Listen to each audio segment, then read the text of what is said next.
Afternoon पे मेरे प्यारे बच्चों, आप सभी को दीपावली की ढेर सारी शुभकामनाएं एवं वंश एजुकेशन ऑनलाइन प्लेटफॉर्म के थ्रू आप सभी मेरे प्यारे बच्चों को दीपावली की ढेर सारी शुभकामनाएं। हमारा वंश परिवार आप सभी को उज्जवल भविष्य की कामना करता है। और जैसा कि आप लोगों ने इसके पहले मेरी वीडियो आप लोगों ने देखा था, उस टॉपिक का नाम था carbon and its compound.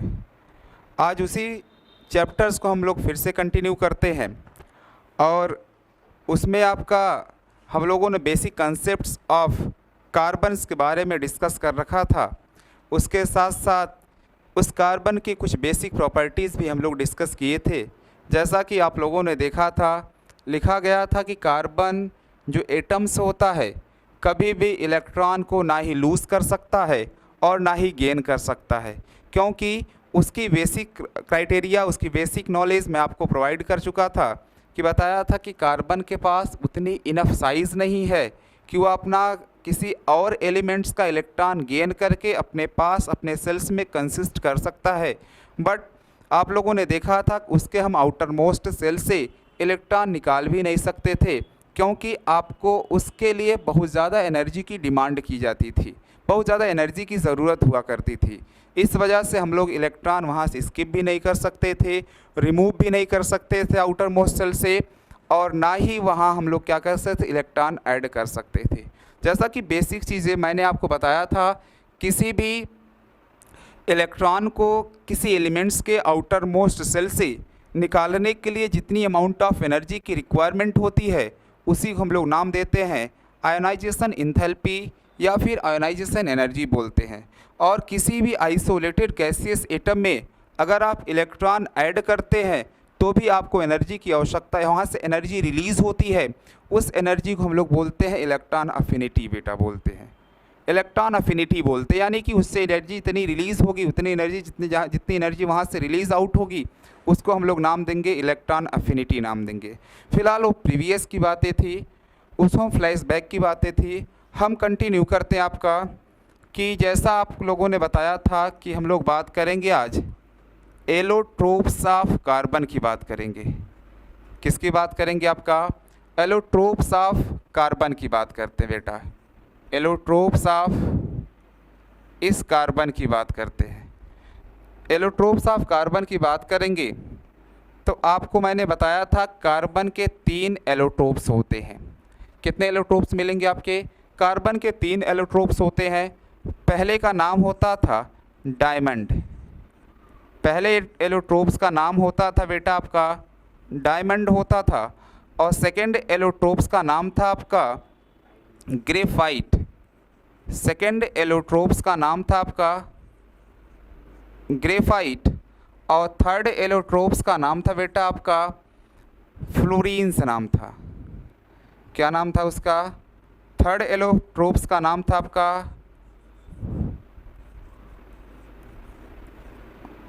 Fluorines नाम था।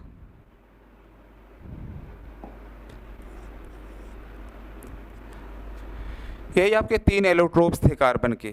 पहले कार्बन के एलोट्रोप्स का नाम था डायमंड, दूसरे का नाम था ग्रेफाइट और तीसरे का नाम था फ्लोरीन्स। ये जो आपका लास्ट वाला फ्लोरीन्स लिखा गया है, this is latest allotropes of carbon. यह कार्बन का सबसे लेटेस्ट एलोट्रोप्स है और इसका जो फार्मूला होता है वह होता है C60 होता है। इसमें 60 कार्बन्स होते हैं जो एक दूसरे के साथ बॉन्डेड होकर के एक स्फेरिकल लाइक, बॉल लाइक या फुटबॉल लाइक स्ट्रक्चर बनाते हैं। और each carbon atoms are joint together, सब के सब कार्बन एटम्स आपस में ज्वाइंट होते हैं और ज्वाइंट होकर के एक स्फेरिकल लाइक स्ट्रक्चर बनाते हैं। और उसी को हम लोग नाम देंगे बकमिंस्टर फ्लोरीन्स बोलते हैं, फ्लोरीन्स आप मान लीजिए।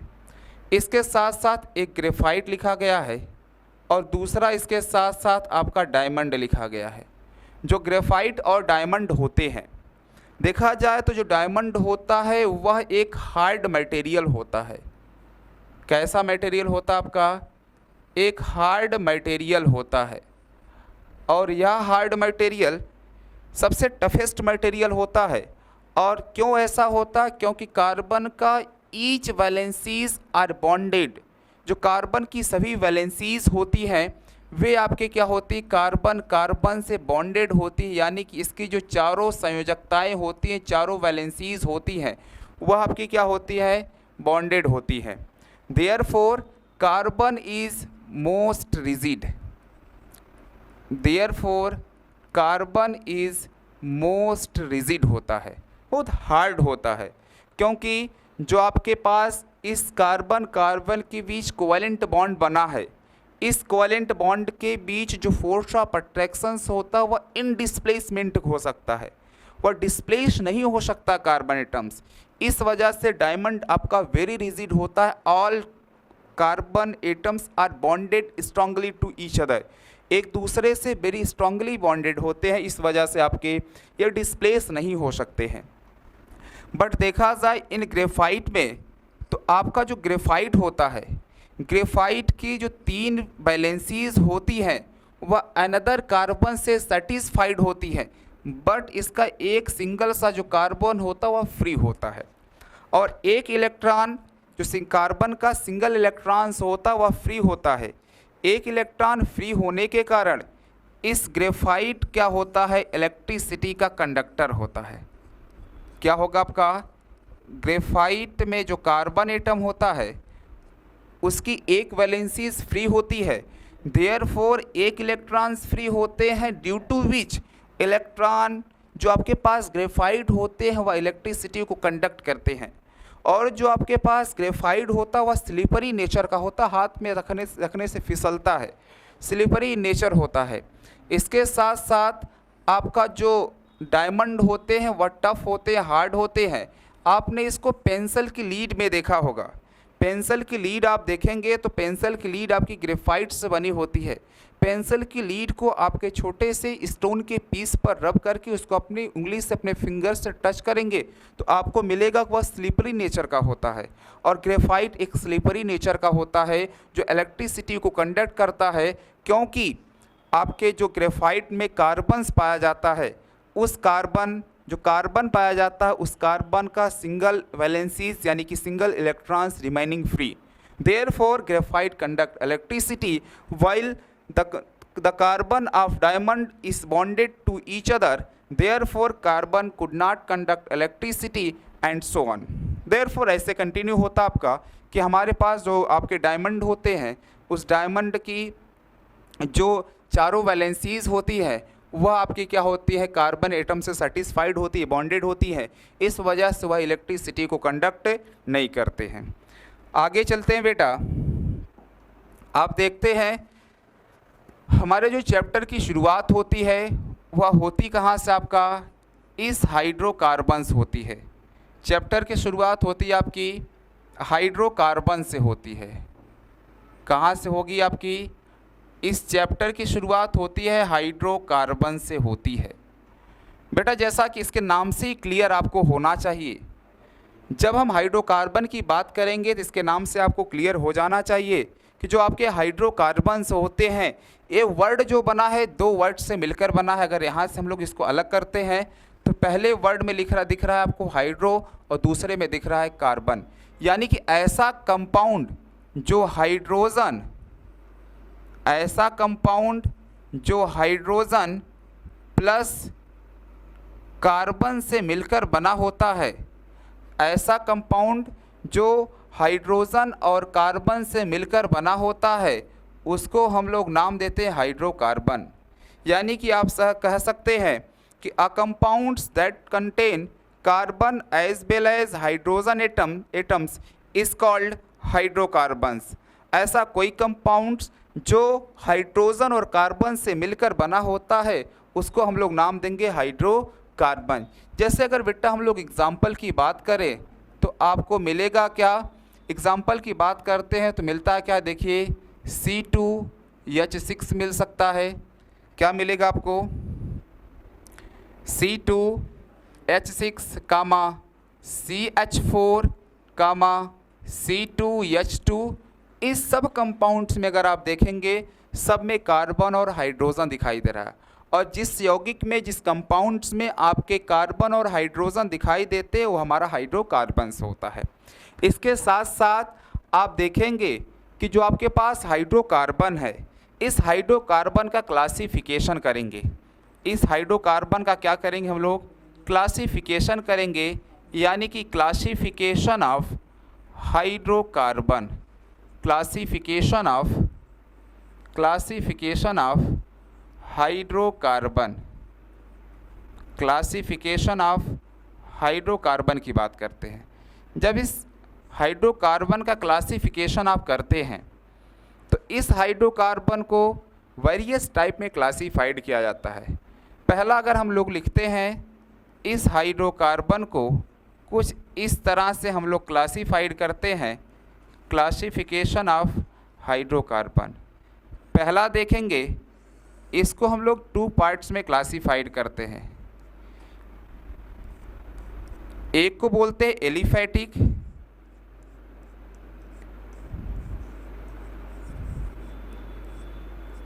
एलिफैटिक, हाइड्रोकार्बन, और दूसरे को बोलते हैं एलिसाइक्लिक हाइड्रोकार्बन। एक आपका होता है एलिफैटिक हाइड्रोकार्बन और दूसरा होता है एलिसाइक्लिक हाइड्रोकार्बन। जब इस एलिफैटिक हाइड्रोकार्बन्स की बात करते हैं, यह एलिफैटिक हाइड्रोकार्बन्स को भी हम लोग 2 टाइप्स में क्लासिफाइड करते हैं। एक का नाम होता है सैचुरेटेड हाइड्रोकार्बन और दूसरे का नाम होता है अनसैचुरेटेड हाइड्रोकार्बन। दूसरे का नाम होता है अनसैचुरेटेड हाइड्रोकार्बन। जिस सैचुरेटेड हाइड्रोकार्बन और अनसैचुरेटेड हाइड्रोकार्बन्स की बात हम लोग कर रहे हैं, उसका मीन्स मिलता है कि ऐसा हाइड्रोकार्बन जिसमें कार्बन कार्बन के बीच सिंगल बॉन्ड प्रेजेंट हो। ऐसा कोई हाइड्रोकार्बन्स दिख जाए, यानी कि ऐसा कोई हाइड्रोकार्बन्स आपको दिखे जिसमें कार्बन कार्बन एटम्स के बीच सिंगल बॉन्ड प्रेजेंट होते हों, उसको हम लोग बोलते हैं सैचुरेटेड हाइड्रोकार्बन। किसकी बात करेंगे हम लोग? सैचुरेटेड हाइड्रोकार्बन्स की बात करते हैं। अगर हम लोग सैचुरेटेड हाइड्रोकार्बन की बात करेंगे तो मिलेगा क्या आपका कि ऐसा हाइड्रोकार्बन, सैचुरेटेड हाइड्रोकार्बन की बात करेंगे तो मिलेगा ऐसा hydrocarbon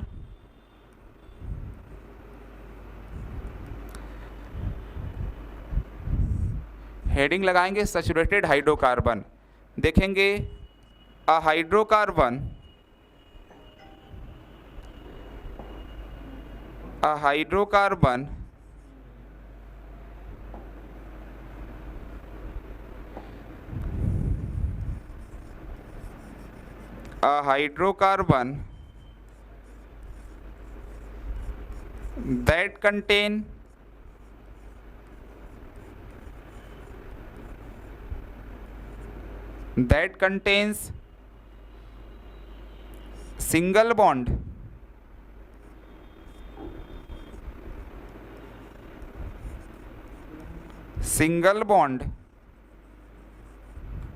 that contains single bond between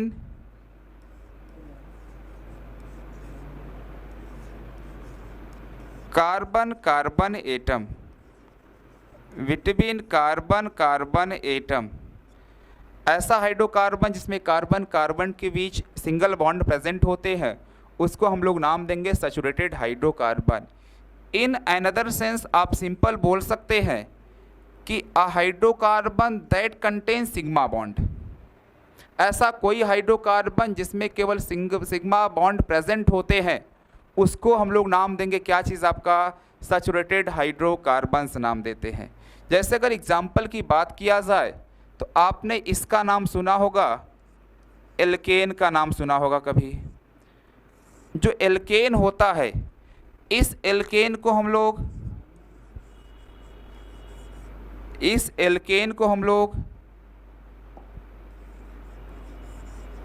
paraffins भी कहते हैं।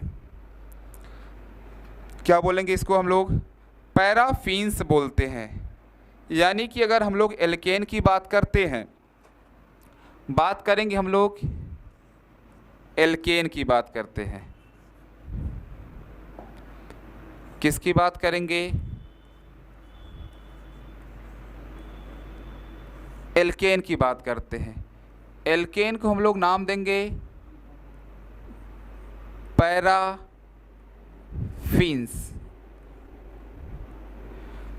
इस एल्केन का जो जनरल फार्मूला होता है वह होता आपका CnH2n।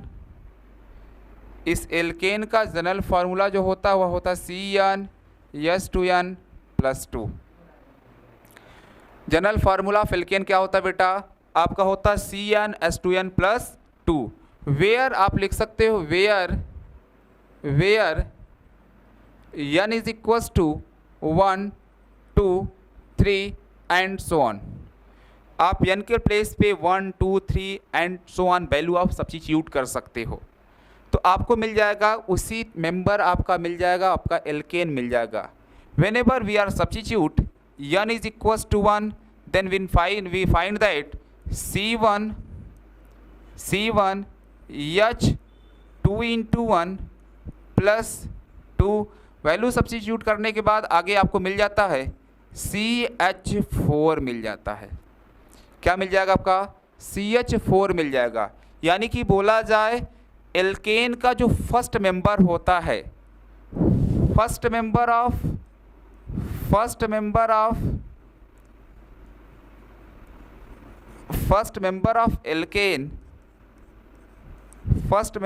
Alkene is methane. जो एल्केन का फर्स्ट मेंबर होता वह क्या होता है बेटा? आपका मीथेन होता है। First member of alkene is methane. जो मीथेन का फर्स्ट मेंबर होता वह क्या हो जाता आपका? जो एल्केन का फर्स्ट मेंबर होता वह क्या हो जाता आपका? मीथेन हो जाता। एंड सो ऑन, ऐसे हम लोग वैल्यू सब्स्टिट्यूट करेंगे, n is equals to 2 substitute करेंगे तो क्या मिल जाएगा आपका? n इज इक्वल्स टू अगर हम लोग 2 सब्स्टिट्यूट करते हैं तो मिल जाता आपका C2H2 into 2 plus 2 क्या मिल जाएगा आपका? C2H6। n is equals to 3 हम लोग सब्स्टिट्यूट करते हैं तो मिल जाएगा क्या चीज़ आपका? C3H2 into 3 plus 2 C3H8 मिल जाता है। यानी कि एक सीक्वेंस आपको नज़र आ रहा है। यहाँ चलेंगे, एक कार्बन है तो यहाँ आपके 4 हाइड्रोजन है, यहाँ देखेंगे 2 कार्बन है, 6 हाइड्रोजन है। यानी कि अगर हम 2 में 2 से मल्टीप्लाई कर दें, उसका डबल करके उसमें 2 ऐड कर दें तो हमें नेक्स्ट मेंबर ऑफ एल्केन मिल जाता है। इसमें आपने क्या किया? 1 कार्बन था, 1 कार्बन में 2 से मल्टीप्लाई करके 2 ऐड किए, 4 हाइड्रोजन मिल गया। यहाँ 2 कार्बन था, 2 कार्बन में 2 से मल्टीप्लाई करके 2 ऐड किए, आपको 6 मिल गया। यहाँ 3 कार्बन था, 3 कार्बन में 2 से मल्टीप्लाई करके 2 ऐड कर दिया, आपको क्या मिल गया? 8 मिल गया। सिमिलरली इसके आगे वाला जो मेंबर मिल जाएगा आप यहाँ से निकाल सकते हैं C4H10 और नेक्स्ट मेंबर आप यहाँ से बता सकते हैं C5H12 लिख सकते हैं। क्या लिख सकते हैं आप? C5H12 लिख सकते हैं। This is member of alkanes and whenever we are substituting 4 and 5, जब आप 4 और 5 को सब्स्टिट्यूट करोगे तो आपको यही मिल जाएगा कि कार्बन के जो आपके अगले मेंबर मिल जाते हैं। सिमिलरली ऐसे नेक्स्ट मेंबर आप लेते जाएंगे। अब देखेंगे जो आपके पास एक कार्बन के हाइड्रोकार्बन्स थे, यानी कि जो आपके पास एल्केन्स के मेंबर थे, उस एल्केन के मेंबर में जो आपके फर्स्ट टू फोर्थ मेंबर होते हैं एक गैसियस स्टेट में पाए जाते हैं। किस स्टेट में पाए जाएंगे बेटा? आपके गैसियस स्टेट में पाए जाते हैं। ये आपके गैसियस स्टेट में पाए जाते हैं। और इसके बाद के जो मेंबर होते हैं, 5वां मेंबर या 6th मेंबर, 7th मेंबर, उसके बाद के जो मेंबर होते हैं वे आपके लिक्विड स्टेट में पाए जाते हैं। कहाँ तक? ये आपके पाए जाते हैं अप टू 14 तक, 14 कार्बन तक लिक्विड स्टेट में पाए जाते हैं। इसके बाद का जो मेंबर मिलता है 18 मेंबर तक, वह आपका सॉलिड स्टेट में पाया जाता है। उसके बाद का मेंबर आपका सॉलिड स्टेट में पाया जाता है। It is found in solid state more than 14 carbon. 14 carbon से, यानी कि 14 कार्बन से ज़्यादा वाला जो कार्बन का मेंबर होता है या एल्केन का जो मेंबर होता है वह सॉलिड स्टेट में पाया जाता है। 1 to 4 आपके गैसेस स्टेट में पाए जाते हैं और 4 to 14 आपके लिक्विड स्टेट में पाए जाते हैं। ये आपके बेटा क्या थे, हाइड्रोकार्बन्स के जो पार्ट था, अनसैचुरेटेड पार्ट था, उसका नाम था एल्केन, और इसका सेकेंड वाला पार्ट था, उसका नाम है आपका सैचुरेटेड का पार्ट आपका एल्केन मिला था। उसके बाद का पार्ट आपका अनसैचुरेटेड का, जिसका नाम होता है आपका unsaturated hydrocarbons. First of all एक और पॉइंट आप रिमेंबर करके रखिएगा कि जो आपके हाइड्रोकार्बन्स का जनरल फार्मूला होता है वह CX और HY होता है। X के प्लेस पे 1 2 3 4 5 कुछ भी रख सकते हैं, और H उसी की वैलेंसी सेटिस्फाइड करके नंबर ऑफ हाइड्रोजन एटम हम लोग यहाँ सब्स्टिट्यूट कर सकते हैं। अगर हम X is equals to 1 substitute करते हैं, यानी कि एक कार्बन, और एक कार्बन की सभी वैलेंसीज को सेटिस्फाइड करने के लिए एटलीस्ट 4 हाइड्रोजन की नीड होती है। यानी कि यहाँ X के प्लेस पे तो आपका 1 मिल गया, लेकिन अगर Y के प्लेस पे सब्स्टिट्यूट करोगे तो यहाँ मिलेगा आपको X is equals to 1 and Y is equals to आपको मिल जाएगा 4, क्योंकि इसकी वैलेंसी सेटिस्फाइड करने के लिए आपको 4 हाइड्रोजन की आवश्यकता होती है। इस वजह से जो आपके पास हाइड्रोकार्बन्स थे, इस हाइड्रोकार्बन्स का जो जनरल फार्मूला होता था CX और HY होता था। इसके कुछ फिजिकल प्रॉपर्टीज़ भी होती हैं, उसको भी डिस्कस कर लेंगे before the discussing of the unsaturated hydrocarbons. इस फिजिकल प्रॉपर्टीज़ कुछ थी इसकी हाइड्रोकार्बन्स की, यानी कि आप लिख सकते हैं फिजिकल प्रॉपर्टीज़ ऑफ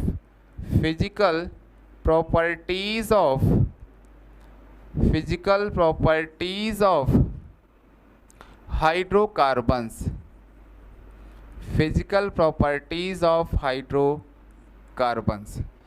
जब हाइड्रोकार्बन्स की फिजिकल प्रॉपर्टीज़ की बात करेंगे तो पहले इसकी फिजिकल प्रॉपर्टीज़ हम समझते हैं, जिसका नाम होता है MP एंड BP। MP और BP की बात करोगे तो इसका क्या सेंस निकल के आ रहा है आपका बेटा, MP एंड BP। इस MP और BP का क्या मतलब है, यानी कि बोला जाए melting point and boiling point. और दूसरी प्रॉपर्टीज़, ये जो आपकी मेल्टिंग एंड बॉइलिंग पॉइंट होती है यह 2 फैक्टर पर डिपेंडेंट होती है। या किस फैक्टर पर डिपेंडेंट होती है, 2 फैक्टर पर डिपेंडेंट होती है। पहला फैक्टर होता है मॉलिक्यूलर मास। पहला फैक्टर कौन सा होगा आपका, मॉलिक्यूलर मास होगा। फर्स्ट फैक्टर कौन सा होगा बेटा आपका, मॉलिक्यूलर मास होगा, molecular mass. First factor is molecular mass,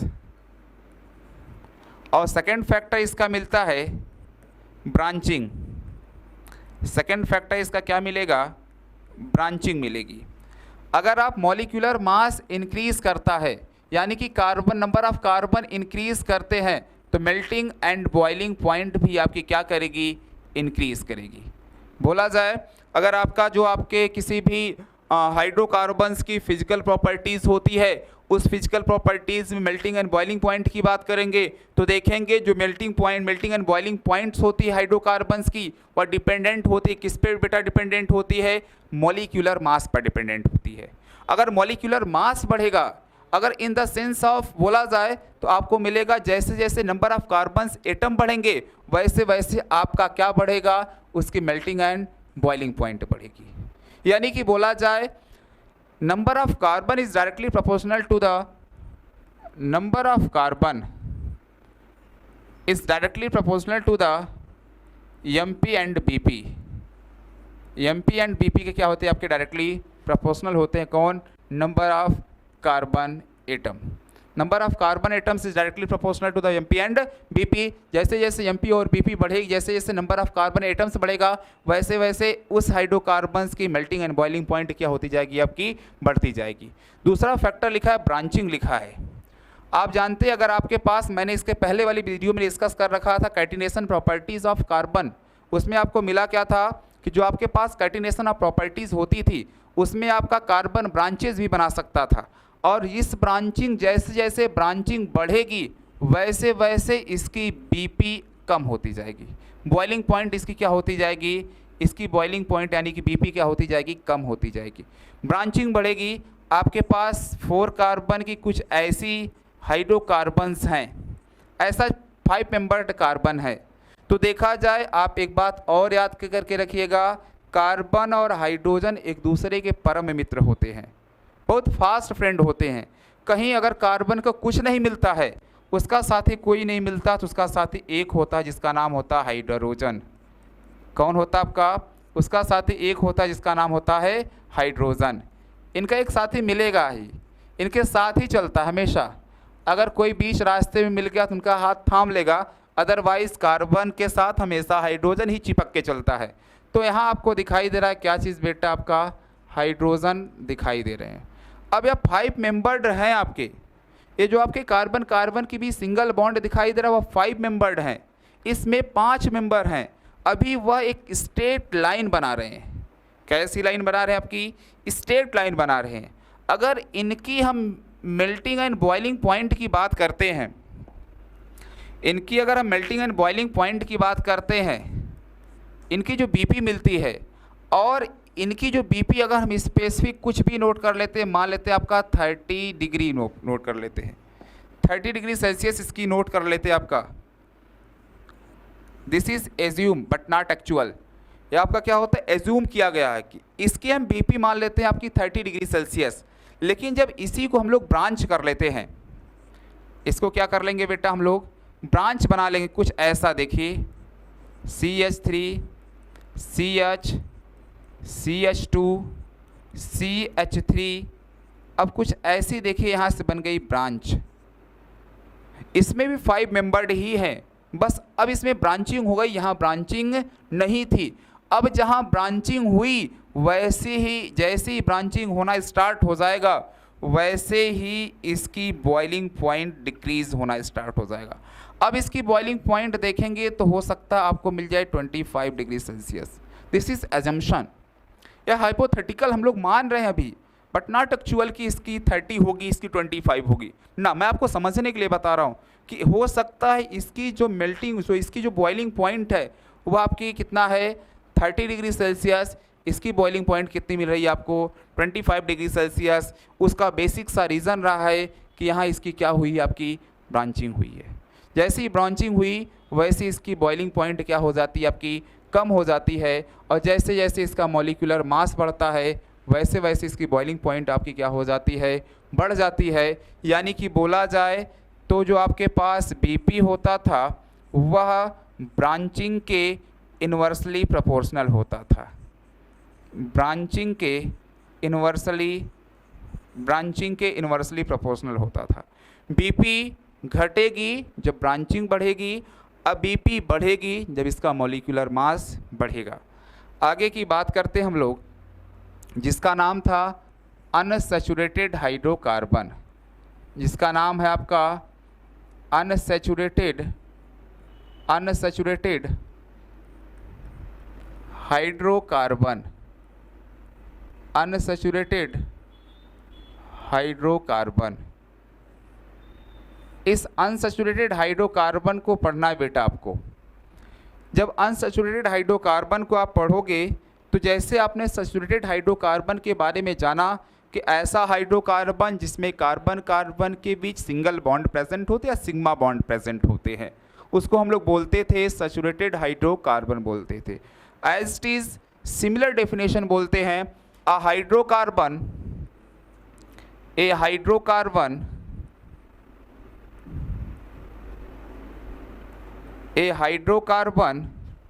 in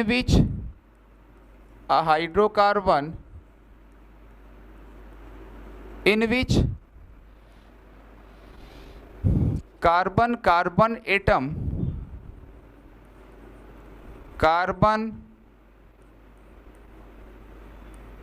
carbon atom,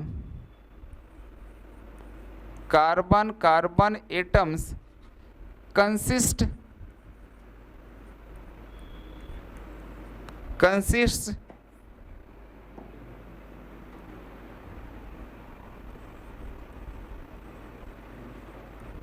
double ORR,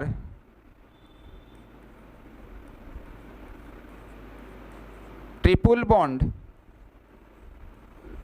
double ORR triple bond are called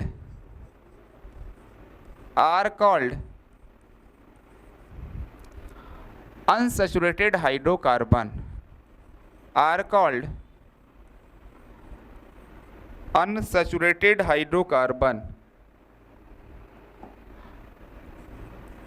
are called unsaturated hydrocarbon,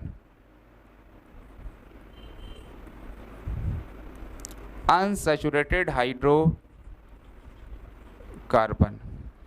ये जो अनसैचुरेटेड हाइड्रोकार्बन होता है, hydrocarbon in which carbon carbon atoms consist double or triple bond are called unsaturated hydrocarbon. यानी कि carbon carbon के बीच double या triple bond होते हैं, कार्बन कार्बन के बीच डबल या ट्रिपल बॉन्ड होते हैं, उसको हम लोग क्या नाम देंगे, आपका अनसैचुरेटेड हाइड्रोकार्बन्स नाम देते हैं। जैसा आप देखेंगे यह अनसैचुरेटेड हाइड्रोकार्बन्स जो होते हैं वह 2 टाइप्स के होते हैं। अनसैचुरेटेड हाइड्रोकार्बन आपके 2 टाइप्स के मिलेंगे। एक बोलेंगे, एक होगा आपका एल्कीन और दूसरा होगा आपका एल्काइन। एक होगा एल्कीन, दूसरा होगा आपका एल्काइन।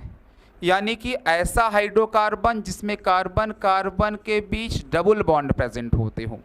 सिंपल सा है भाई, आप समझने की कोशिश करेगा, बिल्कुल सिंपल है कि ऐसा हाइड्रोकार्बन जिसमें कार्बन कार्बन के बीच डबल बॉन्ड प्रेजेंट होते हो उसको हम लोग नाम देंगे एल्कीन, और ऐसा हाइड्रोकार्बन जिसमें कार्बन कार्बन के बीच ट्रिपल बॉन्ड प्रेजेंट होते हो उसको नाम देंगे हम लोग एल्काइन।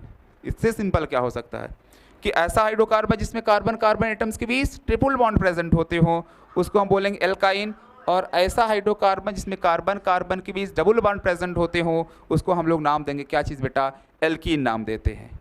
और यानी कि एक और बता सकते हो आप, hydrocarbon in which carbon carbon consist pi bond, आप ऐसा हाइड्रोकार्बन भी बता सकते हो जिसमें कार्बन कार्बन एटम्स के बीच पाई बॉन्ड प्रेजेंट होते हो उसको नाम देंगे हम लोग क्या चीज़, आपका अनसैचुरेटेड हाइड्रोकार्बन नाम देते हैं। क्या नाम देंगे उनका, अनसैचुरेटेड हाइड्रोकार्बन नाम देते हैं। और ये जो आपके पास एल्काइन है, इस एल्काइन का जो जनरल फार्मूला होता है वह होता है CnH2n-2 होता है। इसका जनरल फार्मूला क्या मिल जाएगा आपका, जनरल फार्मूला आपका मिल जाएगा इसका CN, जनरल फार्मूला इसका मिल जाएगा CnH2n-2, और इसका जनरल फार्मूला मिल जाएगा क्या चीज़ बेटा, आपका CnH2n मिल जाएगा। इसका जनरल फार्मूला मिल जाएगा CnH2n मिल जाएगा। अगर हम इसके प्लेस पर आइए एक फैक्चुअल बात करते हैं, अच्छी बात बताते हैं आपको। अगर इसके प्लेस पर जैसा आपने देखा कि एल्कीन देखा है, किसको आप लोगों ने देखा, एल्कीन देखा। एल्कीन में क्या देखा, ऐसा हाइड्रोकार्बन जिसमें कार्बन कार्बन एटम्स के बीच डबल बॉन्ड प्रेजेंट होते हों और जिसका जनरल फार्मूला मिलता था CnH2n मिलता था। जनरल फार्मूला क्या मिला था आपको, CnH2n मिला था। और आप देखेंगे अगर इस n के प्लेस पर अगर हम वो लोग रखते हैं 1, क्या रखते हैं हम लोग, n के प्लेस पर अगर हम लोग 1 रखते हैं तो आपको मिल जाएगा C1H2 मिल जाएगा। क्या मिल जाएगा आपका, देखिए इधर देखिए बेटा, मिलेगा आपका C1H2 मिल जाएगा। बोला जाए तो इस कार्बन के साथ कितने हाइड्रोजन्स अटैच्ड हैं directly, only 2 hydrogen directly attached हैं। और हाइड्रोजन की वैलेंसी कितनी होती है, आप सभी लोग जानते हो हाइड्रोजन की वैलेंसी 1 होती है। तो इस कार्बन के साथ डायरेक्टली 2 हाइड्रोजन अगर अटैच्ड हैं और एक हाइड्रोजन की वैलेंसी 1 है, और आप जानते हो कार्बन की वैलेंसी होती है 4, यानी कि कार्बन इज अ टेट्रावैलेंट, और हाइड्रोजन की वैलेंसी होती है 1, यानी कि hydrogen is a monovalent. Therefore hydrogen atoms could not satisfied the valencies of carbon atoms, therefore this existence is not possible, या नहीं पॉसिबल है, यह मेंबर पॉसिबल नहीं है, यानी कि we are not substitute the value of n is equals to 1। आगे की value n is equals to हम लोग 2 रख करके देखते हैं। जब n इज इक्वल्स टू 2 रखेंगे तो आपको मिलेगा C2H2 into 2 is equals to C2 और मिल जाएगा H4, यानी कि बोला जाए आपका C2H4 मिला है। अब कार्बन कार्बन के बीच डबल बॉन्ड बना सकते हैं, क्योंकि हम लोग पहले से जान चुके हैं carbon is able to form double और ट्रिपल बॉन्ड, यानी कि बोला जाए कार्बन मल्टीपल बॉन्ड बना सकता है। अब आप देखेंगे इसके द्वारा कार्बन की 4 valencies are satisfied, 2 valencies are satisfied by hydrogen atom and remaining 2 is satisfied by the double bond. Carbon की जो 4 वैलेंसीज थी, 4 वैलेंसीज थी, वह 4 वैलेंसीज सेटिस्फाइड होती हैं, 2 इस हाइड्रोजन से सेटिस्फाइड होती है और 2 आपकी क्या होती है, डबल बॉन्ड से सेटिस्फाइड होती हैं। इस वजह से हम लोग बोल सकते हैं इट पॉसिबल, यह पॉसिबल है। और n बराबर कितना से पॉसिबल है, n बराबर पॉसिबल है 2 से, और इसका जो मेंबर मिल जाता है वह मिल जाता है कितना बेटा, C2H4। क्या मेंबर मिल जाएगा, C2H4, और जिसका नाम होता है ईथीन। क्या नाम होता है इसका, ईथीन नाम होता है। यानी कि बोला जाए जो आपके पास कार्बन एटम, जो आपके पास एक एल्कीन हाइड्रोकार्बन्स था, उसमें आप लोग सब्स्टिट्यूट करते थे 1, तो कार्बन की सभी वैलेंसी सेटिस्फाइड नहीं होती थी। लेकिन जैसे आपने वैल्यू सब्स्टिट्यूट किया यानी इक्वल्स टू 2, तो आपने देखा कि 2 कार्बन एटम मिल सकता है। और आप अच्छी तरह से जानते हो कार्बन्स फॉर्म मल्टीपल बॉन्ड, यानी कि कार्बन मोर देन 3 बॉन्ड्स बना सकते हैं, 4 बॉन्ड बना सकते हैं, कार्बन मल्टीपल बॉन्ड्स बना सकता है। इस वजह से आपका क्या हो जाता है, एग्जिस्टेंस पॉसिबल हो जाता है, ये आपका क्या करता है, एग्जिस्ट करता है। और इसी को बोलते हैं this is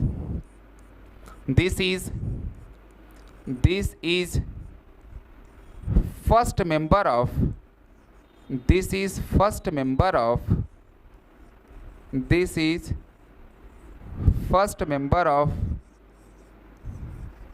alkene. This is first member of alkene, यह एल्कीन का फर्स्ट मेंबर होता है। This is first member of alkene, या एल्कीन का फर्स्ट मेंबर होता है, जिसका नाम होता है इथीन। सिमिलरली हम लोग इसके आगे चलेंगे, देखेंगे सिमिलरली आपका यहाँ देख लेते हैं। Similarly Cn is equals to 3 substitute करेंगे तो मिल जाएगा C3H6 मिल जाएगा। n is equals to 4 substitute करेंगे C4H8 मिल जाएगा। n is equals to 5 substitute करेंगे C5H10 मिल जाएगा। यानी कि आप कह सकते हैं कि इसके आपके जो यही सीक्वेंस, यही आपके नेक्स्ट मेंबर ऑफ एल्कीन मिल जाते हैं। और नेक्स्ट आपका लिखा गया था कि नेक्स्ट आपका था कि एल्काइन था। क्या था बेटा, एल्काइन था। आप कहिएगा अ hydrocarbon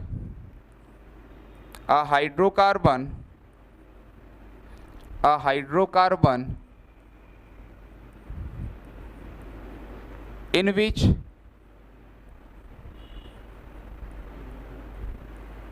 which carbon atoms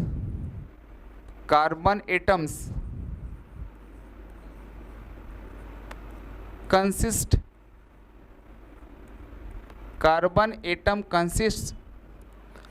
triple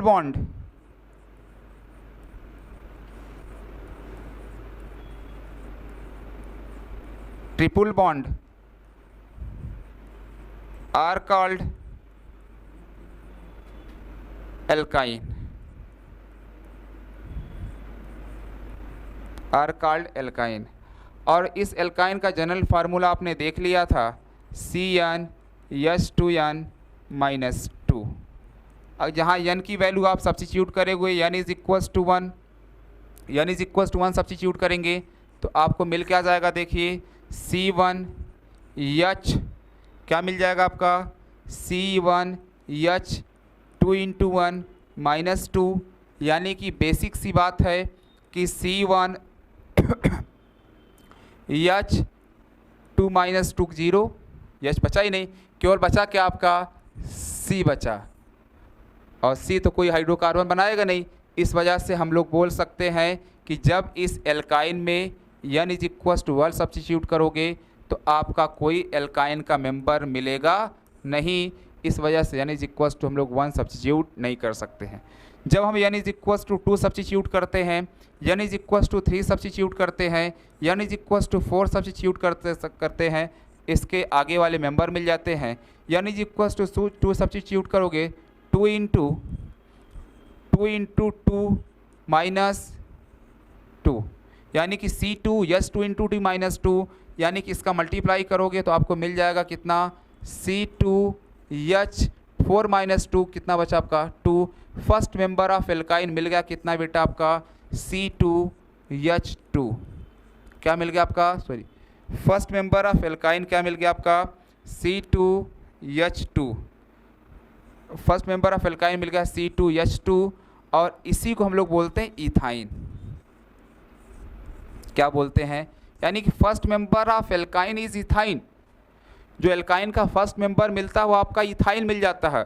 और अगर इसकी स्ट्रक्चरल फार्मूले की बात करोगे, carbon carbon consist triple bond, और दोनों कॉर्नर पर आप लगा देंगे हाइड्रोजन, और आप देख रहे हैं इस कार्बन की चारों वैलेंसी सेटिस्फाइड है, एक इस हाइड्रोजन से और 3 इस ट्रिपल बॉन्ड से।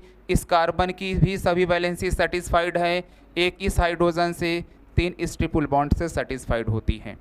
इस वजह से आपका क्या होता है, एक कंपाउंड एग्जिस्ट कर सकता है। ऐसे सिमिलरली हम लोग कंटिन्यूअस आगे बढ़ते जाएंगे, आपको मिल जाएगा क्या चीज़ कि जितने आपके होते हैं, n इज इक्वल्स 2 रखेंगे, सॉरी n इज इक्वल्स 2 रख दिए, n इज इक्वल्स टू 3 रखेंगे, C3H 2 × 3 - 2, यानी कि क्या मिल जाएगा, देखिए C3H मिल रहा है आपका 4 मिल रहा है। ऐसे आगे चलेंगे, 4 रखेंगे, क्या मिल जाएगा, C4H 2 × 4 - 2, यानी कि मिल जाएगा C4H6। यही आपके मिल जाएंगे एल्काइन के मेंबर्स मिलते जाएंगे। एक बात और बात करेंगे, फिर अगली बार हम लोग पढ़ेंगे आपका एलिसाइक्लिक हाइड्रोकार्बन। आपने देखा कि जो आपके पास एल्केन थे, ये आपका दिखाई दे रहा है एल्केन, ये आपका दिखाई दे रहा है एल्केन, ये आपका दिखाई दे रहा है एल्कीन, ये आपका दिखाई दे रहा है एल्काइन। एल्केन, एल्कीन और एल्काइन। आपने फर्स्ट मेंबर ऑफ एल्केन देखा था, कुछ इसको देख रखा था, कुछ इसको देख रखा था, और सेकेंड ऑफ एल्कीन का फर्स्ट मेंबर आपने इसको देख रखा था। अपन लोग देखे थे कि एल्कीन का फर्स्ट मेंबर ये है, और एल्काइन का फर्स्ट मेंबर आपने इसको देख रखा था। सिंपल सी बात आपको तीनों बता रहा हूँ। जो एल्केन होता है इसमें जो कार्बन होता है वह sp3 हाइब्रिडाइज्ड होते हैं। कैसे होते हैं आपके, sp3 हाइब्रिडाइज्ड होते हैं। और एल्कीन में जो कार्बन एटम होता है वह sp2 हाइब्रिडाइज्ड होता है, और एल्काइन में जो कार्बन एटम्स होते हैं वह आपके sp हाइब्रिडाइज्ड होते हैं। सिंपल सी बात आप याद करके रखिएगा, एल्केन का जो कार्बन होता है वह sp3 हाइब्रिडाइज्ड होता है, एल्कीन का जो कार्बन होता है sp2 हाइब्रिडाइज्ड होता है, और एल्काइन का जो कार्बन होता है वह sp हाइब्रिडाइज्ड होता है। यानी कि बोला जाए इलेक्ट्रोनेगेटिविटी के टर्म की बात किया जाए तो sp hybridised orbital is more electronegative than sp2 and then sp3। अगर एसिडिक नेचर की बात किया जाए इन तीनों हाइड्रोकार्बन्स की, तो आपको मिलना चाहिए कि जो आपके पास एल्काइन था वह मोर एसिडिक होता है than alkene and further than alkane. यही आपका सीक्वेंस मिल जाएगा एसिडिक नेचर का। इसको आप स्टार बना के नोट कर लीजिएगा कि आपके पास जो एसिडिक नेचर का सीक्वेंस मिलता है, एसिडिक नेचर का ऑर्डर मिलता है, वो आपका मिलता है एल्काइन, एल्कीन और एल्केन। नेक्स्ट टॉपिक आपकी होगी नेक्स्ट क्लास में, जिसका नाम होगा alicyclic hydrocarbon. Alicyclic hydrocarbon. Next class मिलते हैं। Best of luck. Thank you. बताता है पहला, अगर हम लोग लिखते हैं इस हाइड्रोकार्बन को कुछ इस तरह से हम लोग क्लासिफाइड करते हैं। क्लासिफिकेशन ऑफ हाइड्रोकार्बन पहला देखेंगे, इसको हम लोग 2 पार्ट्स में क्लासिफाइड करते हैं। एक को बोलते हैं एलिफैटिक,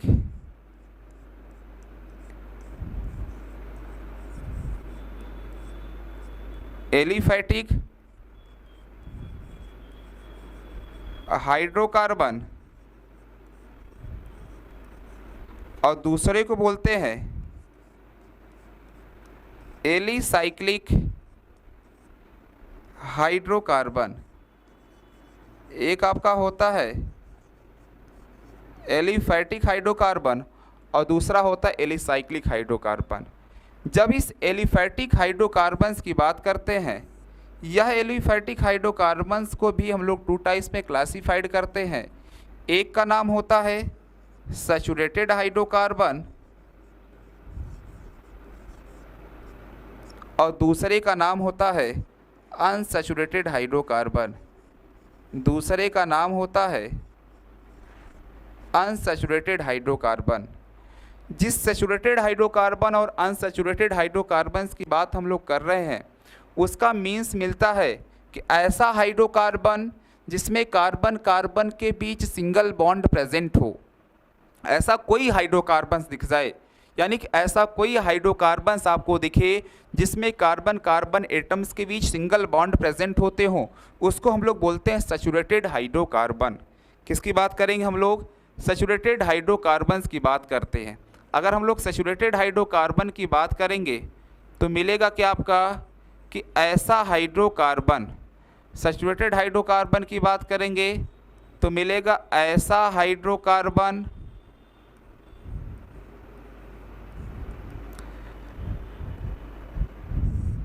हेडिंग लगाएंगे सैचुरेटेड हाइड्रोकार्बन। देखेंगे a hydrocarbon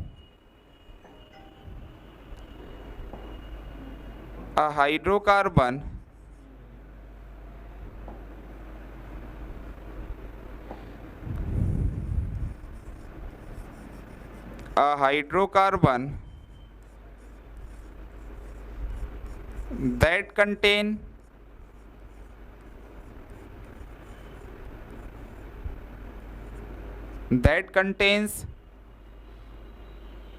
single bond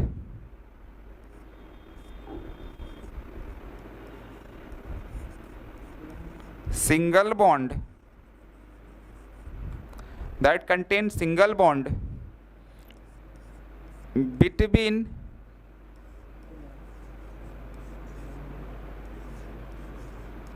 carbon carbon atom, between carbon carbon atom. ऐसा हाइड्रोकार्बन जिसमें कार्बन कार्बन के बीच सिंगल बॉन्ड प्रेजेंट होते हैं, उसको हम लोग नाम देंगे saturated hydrocarbon. In another sense आप सिंपल बोल सकते हैं कि a hydrocarbon that contain sigma bond. ऐसा कोई हाइड्रोकार्बन जिसमें केवल सिग्मा बॉन्ड प्रेजेंट होते हैं, उसको हम लोग नाम देंगे क्या चीज़? आपका सैचुरेटेड हाइड्रोकार्बन्स नाम देते हैं। जैसे अगर एग्जाम्पल की बात किया जाए तो आपने इसका नाम सुना होगा, एल्केन का नाम सुना होगा कभी। जो एल्केन होता है, इस एल्केन को हम लोग पैराफिन्स भी कहते हैं। क्या बोलेंगे इसको हम लोग? पैराफिन्स बोलते हैं। यानी कि अगर हम लोग एल्केन की बात करते हैं, बात करेंगे हम लोग एल्केन की बात करते हैं, किसकी बात करेंगे? एल्केन की बात करते हैं। एल्केन को हम लोग नाम देंगे paraffins.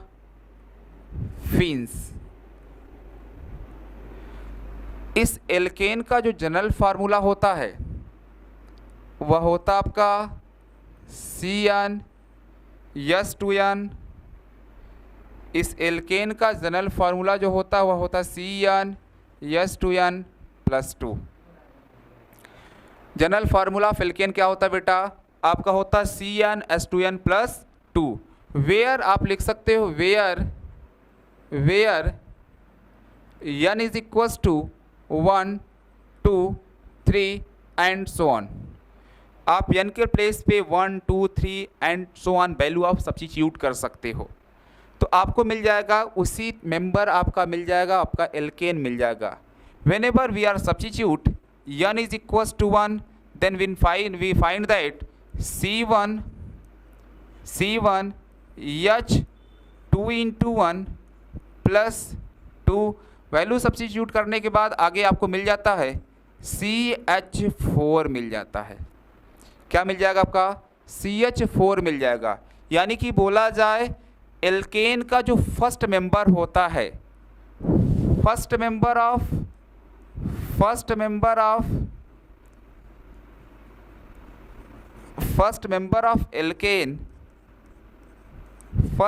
Of alkene is methane. जो एल्केन का फर्स्ट मेंबर होता वह क्या होता है बेटा? आपका मीथेन होता है। First member of alkene is methane. जो मीथेन का फर्स्ट मेंबर होता वह क्या हो जाता आपका? जो एल्केन का फर्स्ट मेंबर होता वह क्या हो जाता आपका? मीथेन हो जाता। And so on. ऐसे हम लोग वैल्यू सब्स्टिट्यूट करेंगे, n is equals to 2 substitute करेंगे तो क्या मिल जाएगा आपका? n इज इक्वल्स टू अगर हम लोग 2 सब्स्टिट्यूट करते हैं तो मिल जाता आपका C2H2 into 2 plus 2 क्या मिल जाएगा आपका? C2H6। n is equals to 3 हम लोग सब्स्टिट्यूट करते हैं तो मिल जाएगा क्या चीज़ आपका? C3H2 into 3 plus 2 C3H8 मिल जाता है। यानी कि एक सीक्वेंस आपको नज़र आ रहा है। यहाँ चलेंगे, एक कार्बन है तो यहाँ आपके 4 हाइड्रोजन है, यहाँ देखेंगे 2 कार्बन है, 6 हाइड्रोजन है। यानी कि अगर हम 2 में 2 से मल्टीप्लाई कर दें, उसका डबल करके उसमें 2 ऐड कर दें तो हमें नेक्स्ट मेंबर ऑफ एल्केन मिल जाता है। इसमें आपने क्या किया? 1 कार्बन था, 1 कार्बन में 2 से मल्टीप्लाई करके 2 ऐड किए, 4 हाइड्रोजन मिल गया। यहाँ 2 कार्बन था, 2 कार्बन में 2 से मल्टीप्लाई करके 2 ऐड किए, आपको 6 मिल गया। यहाँ 3 कार्बन था, 3 कार्बन में 2 से मल्टीप्लाई करके 2 ऐड कर दिया, आपको क्या मिल गया? 8 मिल गया। सिमिलरली इसके आगे वाला जो मेंबर मिल जाएगा आप यहाँ से निकाल सकते हैं C4H10 और नेक्स्ट मेंबर आप यहाँ से बता सकते हैं C5H12 लिख सकते हैं। क्या लिख सकते हैं आप? C5H12 लिख सकते हैं। This is member of alkanes and whenever we are substituting 4 and 5, जब आप 4 और 5 को सब्स्टिट्यूट करोगे तो आपको यही मिल जाएगा कि कार्बन के जो आपके अगले मेंबर मिल जाते हैं। सिमिलरली ऐसे नेक्स्ट मेंबर आप लेते जाएंगे। अब देखेंगे जो आपके पास एक कार्बन के हाइड्रोकार्बन्स थे, यानी कि जो आपके पास एल्केन्स के मेंबर थे, उस एल्केन के मेंबर में जो आपके फर्स्ट टू फोर्थ मेंबर होते हैं एक गैसियस स्टेट में पाए जाते हैं। किस स्टेट में पाए जाएंगे बेटा? आपके गैसियस स्टेट में पाए जाते हैं। ये आपके गैसियस स्टेट में पाए जाते हैं। और इसके बाद के जो मेंबर होते हैं, 5वां मेंबर या 6th मेंबर, 7th मेंबर, उसके बाद के जो मेंबर होते हैं वे आपके लिक्विड स्टेट में पाए जाते हैं। कहाँ तक? ये आपके पाए जाते हैं अप टू 14 तक, 14 कार्बन तक। लिक्विड स्टेट में पाए जाते हैं। इसके बाद का जो मेंबर मिलता है 18 मेंबर तक, वह आपका सॉलिड स्टेट में पाया जाता है। उसके बाद का मेंबर आपका सॉलिड स्टेट में पाया जाता है। It is found in solid state more than 14 carbon. 14 carbon से, यानी कि 14 कार्बन से ज़्यादा वाला जो कार्बन का मेंबर होता है या एल्केन का जो मेंबर होता है वह सॉलिड स्टेट में पाया जाता है। 1 to 4 आपके गैसेस स्टेट में पाए जाते हैं और 4 to 14 आपके लिक्विड स्टेट में पाए जाते हैं। ये आपके बेटा क्या थे, हाइड्रोकार्बन्स के जो पार्ट था, अनसैचुरेटेड पार्ट था, उसका नाम था एल्केन, और इसका सेकेंड वाला पार्ट था, उसका नाम है आपका सैचुरेटेड का पार्ट आपका एल्केन मिला था। उसके बाद का पार्ट आपका अनसैचुरेटेड का, जिसका नाम होता है आपका unsaturated hydrocarbons. First of all एक और पॉइंट आप रिमेंबर करके रखिएगा कि जो आपके हाइड्रोकार्बन्स का जनरल फार्मूला होता है वह CX और HY होता है। X के प्लेस पे 1 2 3 4 5 कुछ भी रख सकते हैं, और H उसी की वैलेंसी सेटिस्फाइड करके नंबर ऑफ हाइड्रोजन एटम हम लोग यहाँ सब्स्टिट्यूट कर सकते हैं। अगर हम X is equals to 1 substitute करते हैं, यानी कि एक कार्बन, और एक कार्बन की सभी वैलेंसीज को सेटिस्फाइड करने के लिए एटलीस्ट 4 हाइड्रोजन की नीड होती है। यानी कि X के प्लेस पे तो आपका 1 मिल गया, लेकिन अगर Y के प्लेस पे सब्स्टिट्यूट करोगे तो यहाँ मिलेगा आपको X is equals to 1 and Y is equals to आपको मिल जाएगा 4, क्योंकि इसकी वैलेंसी सेटिस्फाइड करने के लिए आपको 4 हाइड्रोजन की आवश्यकता होती है। इस वजह से जो आपके पास हाइड्रोकार्बन्स थे, इस हाइड्रोकार्बन्स का जो जनरल फार्मूला होता था CX और HY होता था। इसके कुछ फिजिकल प्रॉपर्टीज़ भी होती हैं, उसको भी डिस्कस कर लेंगे before the discussing of the unsaturated hydrocarbons. इस फिजिकल प्रॉपर्टीज़ कुछ थी इसकी हाइड्रोकार्बन्स की, यानी कि आप लिख सकते हैं फिजिकल प्रॉपर्टीज़ ऑफ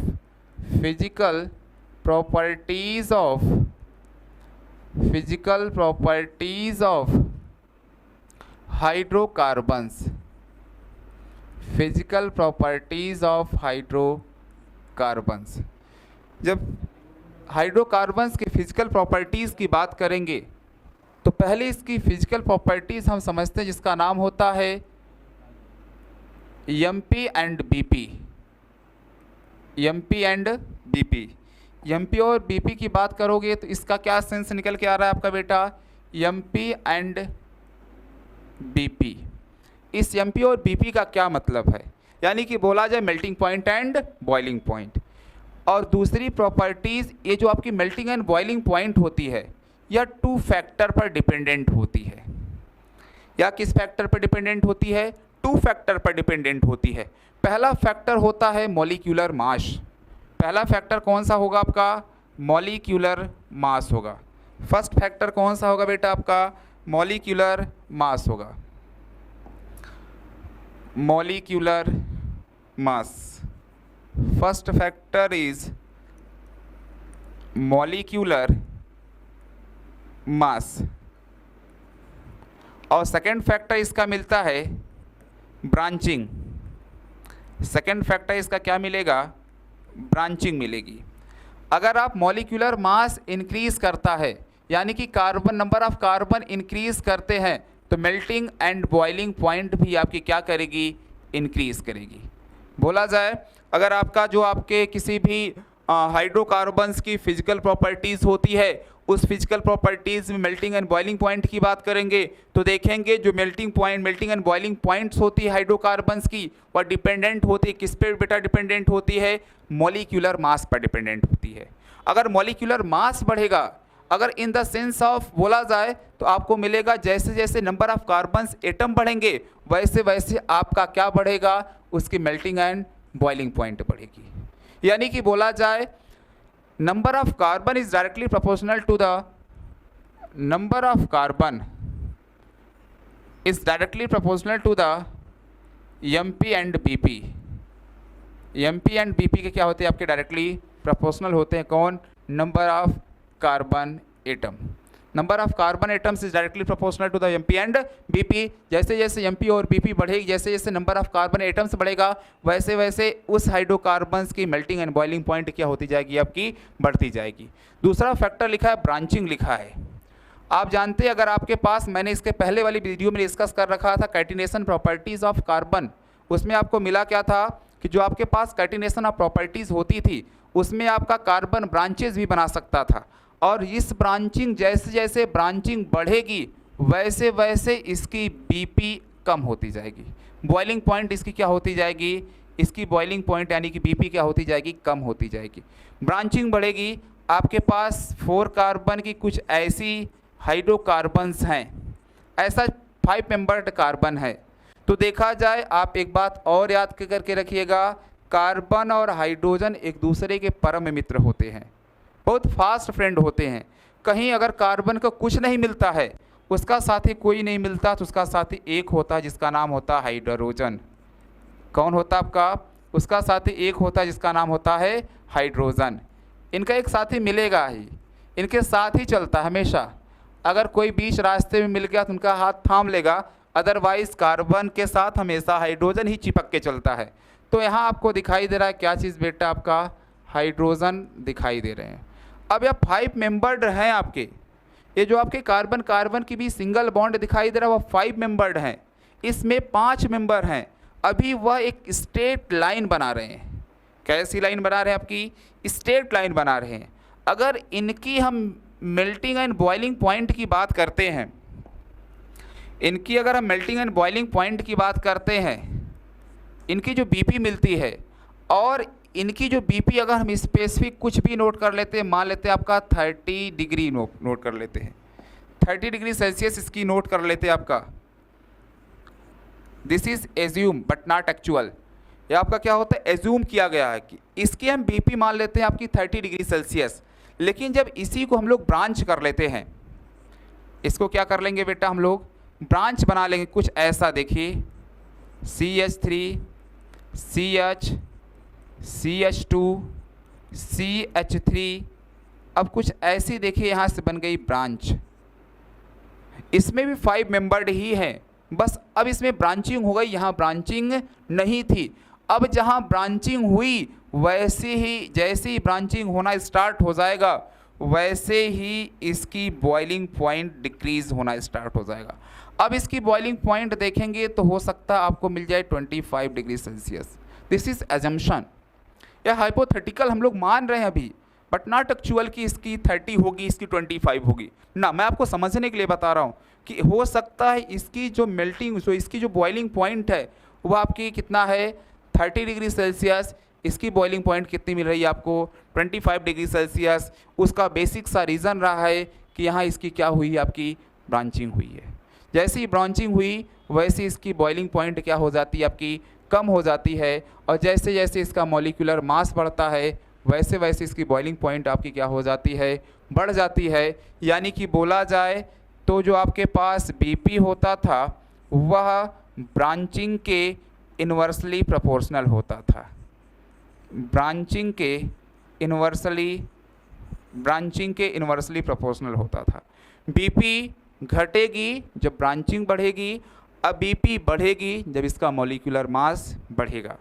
आगे की बात करते हैं हम लोग, जिसका नाम था अनसैचुरेटेड हाइड्रोकार्बन, जिसका नाम है आपका अनसैचुरेटेड हाइड्रोकार्बन, अनसैचुरेटेड हाइड्रोकार्बन। इस अनसैचुरेटेड हाइड्रोकार्बन को पढ़ना है बेटा आपको। जब अनसैचुरेटेड हाइड्रोकार्बन को आप पढ़ोगे तो जैसे आपने सैचुरेटेड हाइड्रोकार्बन के बारे में जाना कि ऐसा हाइड्रोकार्बन जिसमें कार्बन कार्बन के बीच सिंगल बॉन्ड प्रेजेंट होते या सिग्मा बॉन्ड प्रेजेंट होते हैं, उसको हम लोग बोलते थे सैचुरेटेड हाइड्रोकार्बन बोलते थे। As it is similar definition बोलते हैं, a hydrocarbon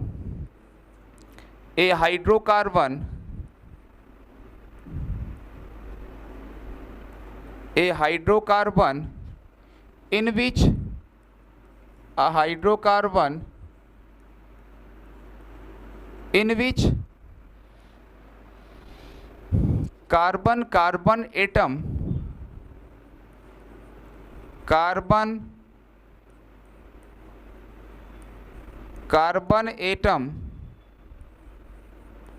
carbon carbon atoms consist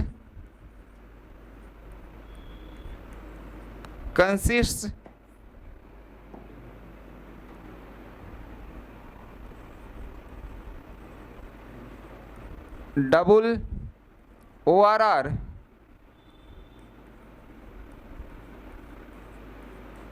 triple bond, double ORR triple bond are called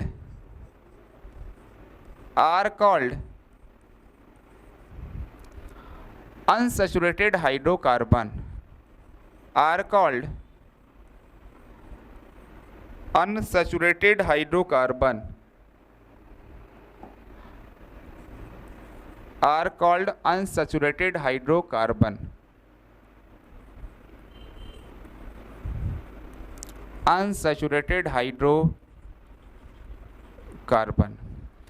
ये जो अनसैचुरेटेड हाइड्रोकार्बन होता है, hydrocarbon in which carbon carbon atoms consist double or triple bond are called unsaturated hydrocarbon. यानी कि carbon carbon के बीच double या triple bond होते हैं, कार्बन कार्बन के बीच डबल या ट्रिपल बॉन्ड होते हैं, उसको हम लोग क्या नाम देंगे, आपका अनसैचुरेटेड हाइड्रोकार्बन्स नाम देते हैं। जैसा आप देखेंगे यह अनसैचुरेटेड हाइड्रोकार्बन्स जो होते हैं वह 2 टाइप्स के होते हैं। अनसैचुरेटेड हाइड्रोकार्बन आपके 2 टाइप्स के मिलेंगे। एक बोलेंगे, एक होगा आपका एल्कीन और दूसरा होगा आपका एल्काइन। एक होगा एल्कीन, दूसरा होगा आपका एल्काइन। यानी कि ऐसा हाइड्रोकार्बन जिसमें कार्बन कार्बन के बीच डबल बॉन्ड प्रेजेंट होते हो। सिंपल सा है भाई, आप समझने की कोशिश करेगा, बिल्कुल है कि ऐसा हाइड्रोकार्बन जिसमें कार्बन कार्बन के बीच डबल बॉन्ड प्रेजेंट होते हो उसको हम लोग नाम देंगे एल्कीन, और ऐसा हाइड्रोकार्बन जिसमें कार्बन कार्बन के बीच ट्रिपल बॉन्ड प्रेजेंट होते हो उसको नाम देंगे हम लोग एल्काइन। इससे सिंपल क्या हो सकता है कि ऐसा हाइड्रोकार्बन जिसमें कार्बन कार्बन एटम्स के बीच ट्रिपल बॉन्ड प्रेजेंट होते हो उसको हम बोलेंगे एल्काइन, और ऐसा हाइड्रोकार्बन जिसमें कार्बन कार्बन के बीच डबल बॉन्ड प्रेजेंट होते हो उसको हम लोग नाम देंगे क्या चीज़ बेटा, एल्कीन नाम देते हैं। और यानी कि एक और बता सकते हो आप, hydrocarbon in which carbon carbon consist pi bond. आप ऐसा हाइड्रोकार्बन भी बता सकते हो जिसमें कार्बन कार्बन एटम्स के बीच पाई बॉन्ड प्रेजेंट होते हो उसको नाम देंगे हम लोग क्या चीज़, आपका अनसैचुरेटेड हाइड्रोकार्बन नाम देते हैं। क्या नाम देंगे उनका, अनसैचुरेटेड हाइड्रोकार्बन नाम देते हैं। और ये जो आपके पास एल्काइन है, इस एल्काइन का जो जनरल फार्मूला होता है वह होता है CnH2n-2 होता है। इसका जनरल फार्मूला क्या मिल जाएगा आपका, जनरल फार्मूला आपका मिल जाएगा इसका CN, जनरल फार्मूला इसका मिल जाएगा CnH2n-2, और इसका जनरल फार्मूला मिल जाएगा क्या चीज़ बेटा, आपका CnH2n मिल जाएगा। इसका जनरल फार्मूला मिल जाएगा CnH2n मिल जाएगा। अगर हम इसके प्लेस पर आइए एक फैक्चुअल बात करते हैं, अच्छी बात बताते हैं आपको। अगर इसके प्लेस पर जैसा आपने देखा कि एल्कीन देखा है, किसको आप लोगों ने देखा, एल्कीन देखा। एल्कीन में क्या देखा, ऐसा हाइड्रोकार्बन जिसमें कार्बन कार्बन एटम्स के बीच डबल बॉन्ड प्रेजेंट होते हों और जिसका जनरल फार्मूला मिलता था CnH2n मिलता था। जनरल फार्मूला क्या मिला था आपको, CnH2n मिला था। और आप देखेंगे अगर इस n के प्लेस पर अगर हम वो लोग रखते हैं 1, क्या रखते हैं हम लोग, n के प्लेस पर अगर हम लोग 1 रखते हैं तो आपको मिल जाएगा C1H2 मिल जाएगा। क्या मिल जाएगा आपका, देखिए इधर देखिए बेटा, मिलेगा आपका C1H2 मिल जाएगा। बोला जाए तो इस कार्बन के साथ कितने हाइड्रोजन्स अटैच्ड हैं directly, only 2 hydrogen directly attached हैं। और हाइड्रोजन की वैलेंसी कितनी होती है, आप सभी लोग जानते हो हाइड्रोजन की वैलेंसी 1 होती है। तो इस कार्बन के साथ डायरेक्टली 2 हाइड्रोजन अगर अटैच्ड हैं और एक हाइड्रोजन की वैलेंसी 1 है, और आप जानते हो कार्बन की वैलेंसी होती है 4, यानी कि कार्बन इज अ टेट्रावैलेंट, और हाइड्रोजन की वैलेंसी होती है 1, यानी कि hydrogen is a monovalent. Therefore hydrogen atoms could not satisfied the valencies of carbon atoms, therefore this existence is not possible, या नहीं पॉसिबल है, यह मेंबर पॉसिबल नहीं है, यानी कि we are not substitute the value of n is equals to 1। आगे की value n is equals to हम लोग 2 रख करके देखते हैं। जब n इज इक्वल्स टू 2 रखेंगे तो आपको मिलेगा C2H 2 into 2 is equals to C2 और मिल जाएगा H4, यानी कि बोला जाए आपका C2H4 मिला है। अब कार्बन कार्बन के बीच डबल बॉन्ड बना सकते हैं, क्योंकि हम लोग पहले से जान चुके हैं carbon is able to form double और ट्रिपल बॉन्ड, यानी कि बोला जाए कार्बन मल्टीपल बॉन्ड बना सकता है। अब आप देखेंगे इसके द्वारा कार्बन की 4 valencies are satisfied, 2 valencies are satisfied by hydrogen atom and remaining 2 is satisfied by the double bond. Carbon की जो 4 वैलेंसीज थी, 4 वैलेंसीज थी, वह 4 वैलेंसीज सेटिस्फाइड होती हैं, 2 इस हाइड्रोजन से सेटिस्फाइड होती है और 2 आपकी क्या होती है, डबल बॉन्ड से सेटिस्फाइड होती हैं। इस वजह से हम लोग बोल सकते हैं इट पॉसिबल, यह पॉसिबल है। और n बराबर कितना से पॉसिबल है, n बराबर पॉसिबल है 2 से, और इसका जो मेंबर मिल जाता है वह मिल जाता है कितना बेटा, C2H4।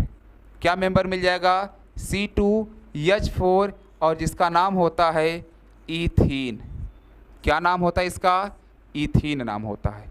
यानी कि बोला जाए जो आपके पास कार्बन एटम, जो आपके पास एक एल्कीन हाइड्रोकार्बन्स था, उसमें आप लोग सब्स्टिट्यूट करते थे 1, तो कार्बन की सभी वैलेंसी सेटिस्फाइड नहीं होती थी।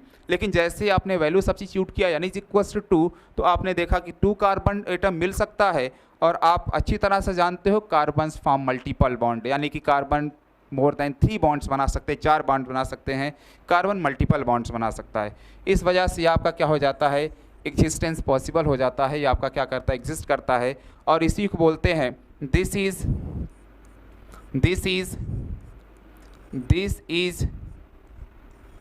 First member of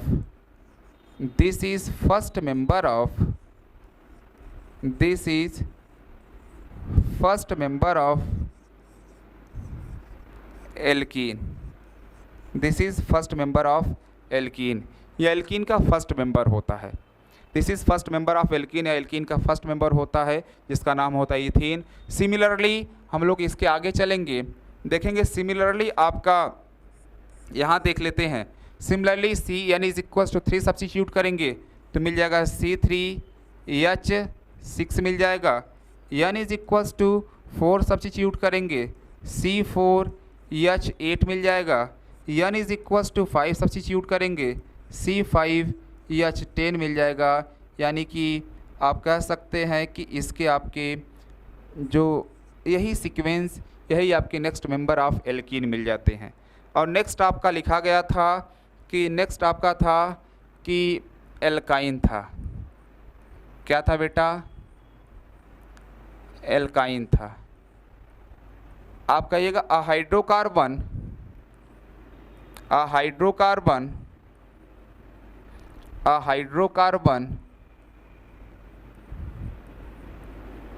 in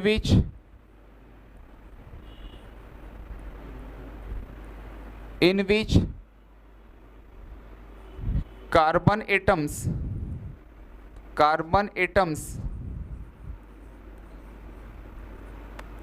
consists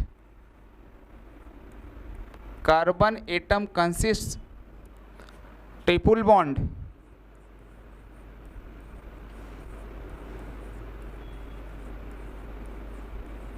bond are called alkyne। Are called alkyne. और इस एल्काइन का जनरल फार्मूला आपने देख लिया था, CnH2n-2। अब जहाँ n की वैल्यू आप सब्स्टिट्यूट करेंगे, n is equals to 1, substitute करेंगे तो आपको मिल के आ जाएगा, देखिए C1H क्या मिल जाएगा आपका, C1H 2 × 1 - 2, यानी कि बेसिक सी बात है कि C1H 2 - 2 0, H बचा ही नहीं, केवल बचा क्या आपका C बचा, और C तो कोई हाइड्रोकार्बन बनाएगा नहीं। इस वजह से हम लोग बोल सकते हैं कि जब इस एल्काइन में n is equals to 1 substitute करोगे तो आपका कोई एल्काइन का मेंबर मिलेगा नहीं।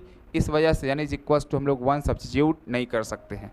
जब हम n is equals to 2 substitute करते हैं, n is equals to 3 substitute करते हैं, n is equals to 4 substitute करते हैं, इसके आगे वाले मेंबर मिल जाते हैं।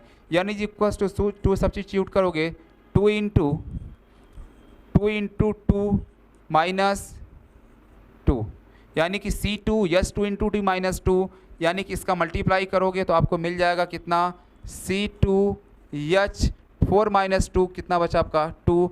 फर्स्ट मेंबर ऑफ एल्काइन मिल गया कितना बेटा आपका, C2H2, क्या मिल गया आपका, sorry first member of alkyne क्या मिल गया आपका, C2H2, first member of alkyne मिल गया C2H2, और इसी को हम लोग बोलते हैं इथाइन।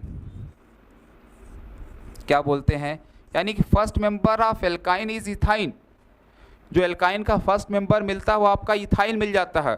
और अगर इसकी स्ट्रक्चरल फार्मूले की बात करोगे, carbon carbon consist triple bond, और दोनों कॉर्नर पर आप लगा देंगे हाइड्रोजन, और आप देख रहे हैं इस कार्बन की चारों वैलेंसी सेटिस्फाइड है, एक इस हाइड्रोजन से और 3 इस ट्रिपल बॉन्ड से। इस कार्बन की भी सभी वैलेंसी सेटिस्फाइड है, एक इस हाइड्रोजन से, 3 इस ट्रिपल बॉन्ड से सेटिस्फाइड होती हैं। इस वजह से आपका क्या होता है, एक कंपाउंड एग्जिस्ट कर सकता है। ऐसे सिमिलरली हम लोग कंटिन्यूअस आगे बढ़ते जाएंगे, आपको मिल जाएगा क्या चीज़ कि जितने आपके होते हैं, n इज इक्वल्स 2 रखेंगे, सॉरी n इज इक्वल्स 2 रख दिए, n इज इक्वल्स टू 3 रखेंगे, C3H 2 × 3 - 2, यानी कि क्या मिल जाएगा, देखिए C3H मिल रहा है आपका 4 मिल रहा है।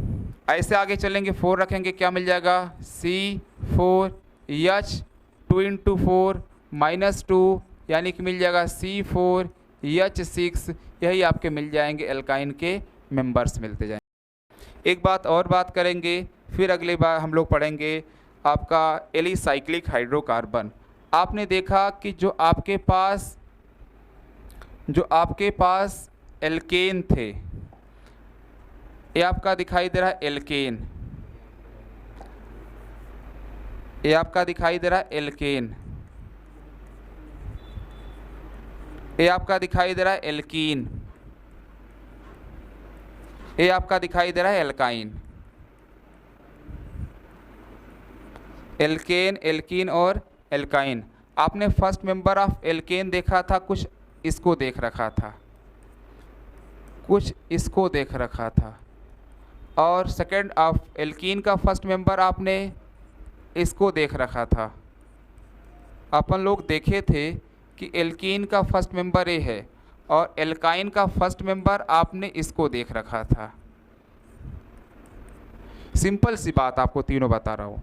जो एल्केन होता है, इसमें जो कार्बन होता है वह sp3 हाइब्रिडाइज्ड होते हैं। कैसे होते हैं आपके, sp3 हाइब्रिडाइज्ड होते हैं। और एल्कीन में जो कार्बन एटम होता है वह sp2 हाइब्रिडाइज्ड होता है, और एल्काइन में जो कार्बन एटम्स होते हैं वह आपके sp हाइब्रिडाइज्ड होते हैं। सिंपल सी बात आप याद करके रखिएगा, एल्केन का जो कार्बन होता है वह sp3 हाइब्रिडाइज्ड होता है, एल्कीन का जो कार्बन होता है sp2 हाइब्रिडाइज्ड होता है, और एल्काइन का जो कार्बन होता है वह sp हाइब्रिडाइज्ड होता है। यानी कि बोला जाए, इलेक्ट्रोनेगेटिविटी के टर्म की बात किया जाए तो sp hybridised orbital is more electronegative than sp2 and then sp3। अगर एसिडिक नेचर की बात किया जाए इन तीनों हाइड्रोकार्बन्स की, तो आपको मिलना चाहिए कि जो आपके पास एल्काइन था वह मोर एसिडिक होता है than alkene and further than alkane. यही आपका सीक्वेंस मिल जाएगा एसिडिक नेचर का। इसको आप स्टार बना के नोट कर लीजिएगा कि आपके पास जो एसिडिक नेचर का सीक्वेंस मिलता है, एसिडिक नेचर का ऑर्डर मिलता है, वो आपका मिलता है एल्काइन, एल्कीन और एल्केन। नेक्स्ट टॉपिक आपकी होगी नेक्स्ट क्लास में, जिसका नाम होगा alicyclic hydrocarbon. Alicyclic hydrocarbon. Next class मिलते हैं। Best of luck. Thank you.